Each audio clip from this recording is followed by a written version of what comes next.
So guess who we have on the program today? Tudor Dixon, who's leading in the polls amongst the Republicans by what, 11% now? Right now, yes. That's pretty good.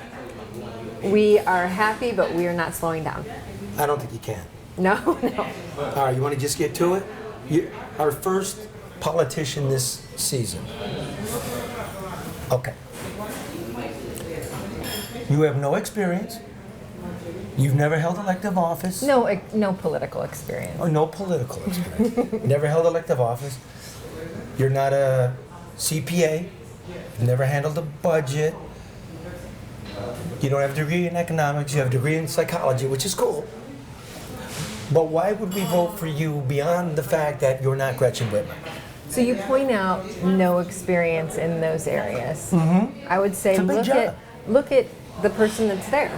She's had a lot of experience in the political world, but no experience in the business world.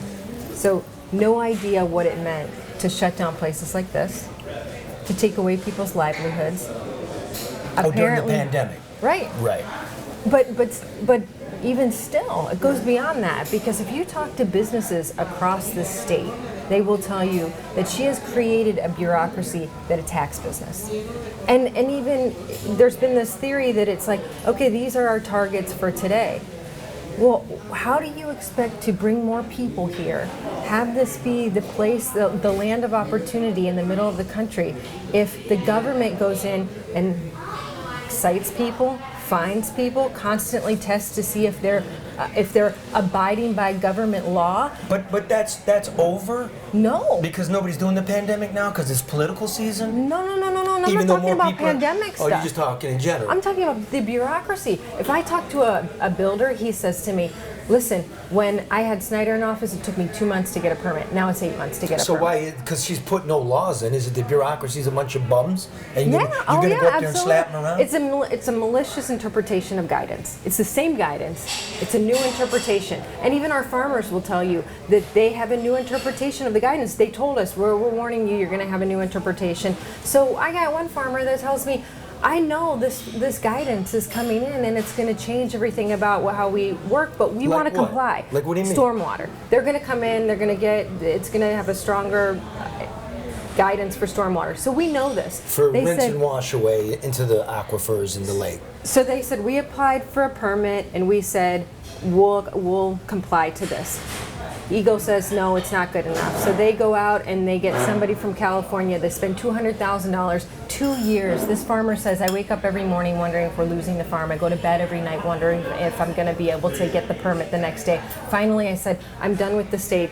I revoked my request for a permit. We will collect the stormwater every day and take it to the water treatment facility. And she said, I don't know. I don't know if I'm going to be able to afford it. I don't know, but the state will not work with me. So what are you going to do? So first of all, you change out, you appoint new people, you change the culture, which is something that Snyder was good at, coming in.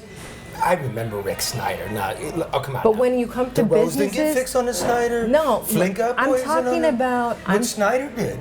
Talking about and I voted business for Snyder environment. once. What he did was he did mega tax cuts for the rich, blew a hole in the budget. And we had to make up for them, and pensioners have to make up for them. I'm only talking about when it comes to the business environment and getting business done quickly. And that's one area where he understood that every business is competing, right? So, Ford Motor Company, they're in a race with Tesla right now. We're in the race with them, or Tennessee's in the race with them. Who do you want to have in the race with them? Because their concern is, we want to build new buildings, and we want to build them now. Tennessee is saying, forget about corporate welfare. Tennessee is saying, we'll help you push those permits, we'll help you break ground, we'll help you, we want to be in business with you in that race. And Michigan's like, maybe in a year. They don't even come here anymore. They just sucking off of us. They're all leeches. Do you believe the big businesses like GM, like Ford, like Stellantis, like Gilbert over here, are sucking the people dry while they don't pay anything? Ford is an example of how we treat business overall. So that's a big example. We lose Ford, we lose GM, we lose Stellantis. You've got companies all over the state that rely on those three companies. And you can say they're sucking off of us, but that's what we build in this state. But do you promise to end the corporate tax subsidies and make them stand up as capitalistic firms. Look, what I'm telling you is That was a yes or no. no. Where I want to look at what our agreements are with those companies, and I want to see why are they going to other states? Because you're concerned about what we're doing to keep them here. They're leaving.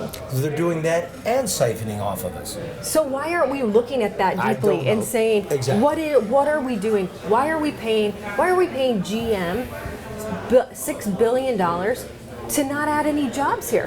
High five. I mean, why? But GM, look, see, GM put the muscles on the bones, and that was a long time ago. But and now I don't know what they're doing. But we want their new factories. Of course we do. want to have we want more jobs. We want automotive to stay. But see, we're getting a bait and switch with Whitmer. She's telling us she's bringing jobs in, and she's moving jobs around. No, she said she created 25,000 auto jobs. 3,000 and we less. lost 3,000 auto jobs. Everybody knows that. Yes. So it's as far as I see it, it's just a pass all the way around with government and the media, and nobody's really looking out for us. But look at So this give me restaurant. one specific thing. Yeah. Okay. Go ahead. Look at this restaurant. This restaurant, American Coney Island. If American Coney The Island, originators. if American Coney Should try it. Island wants to expand in our state, how is the state going to go? Okay, this is going to be a number of jobs. We want to help you. We don't help our existing small businesses. We are over. I gotta get this mustard off of the front of your. To the left. Yeah. We'll fix that in post. We can't allow it to be that we only focus on big business, and we can't allow existing businesses to go by the wayside. But we also need to create an environment, first and foremost, to bring people here. Yeah, we're Because leaving. We're losing people. Now, speaking of losing all of people, these things get better if we have more people. speaking of losing people, watch this pivot. It's important. I did a little research. It's in my underpants this morning. Try the dog. It's not, I didn't You need to know are that. pro-life, but here's how it shakes out. With the overturning of Roe v. Wade, 58% of Michigan voters are opposed to it. 52% strongly oppose it. 68% of independent voters, which is going to deliver you the state house or not, oppose the decision. 63% of women oppose the decision. 86% say it's important, right? And 58% that it's very important to them. So you are... Where's the number of what percentage gets driven to vote on just that single issue? Well, I would say it says, according to the latest poll, 86% it's important, and 58% say it's very. Now you are on record as saying pro-life, no exceptions. If they asked you rape, incest, or the health of the mother, you said no exceptions. Do you Health stand? of the mother and life of the mother are different. Okay, well, that's true. Yes. All right. The mental health, I think, they're torturing it, and they're not being honest about it. But rape, incest, no exceptions except... Life of the mother. Is that, you solid there? That's where I'm solid. Okay, do you think you can win with that?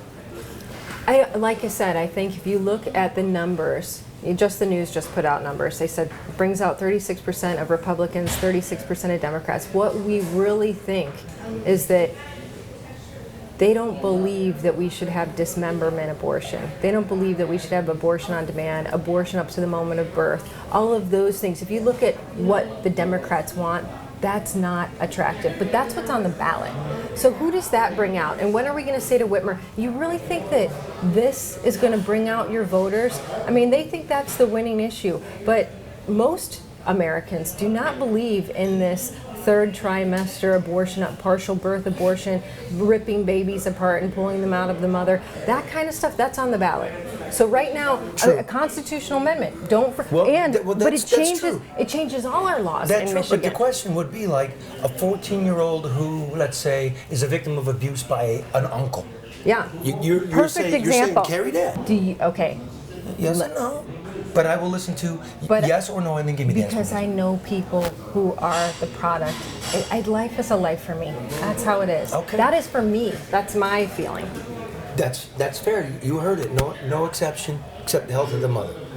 Okay, we'll take a break there. and a word from David Hall Financial.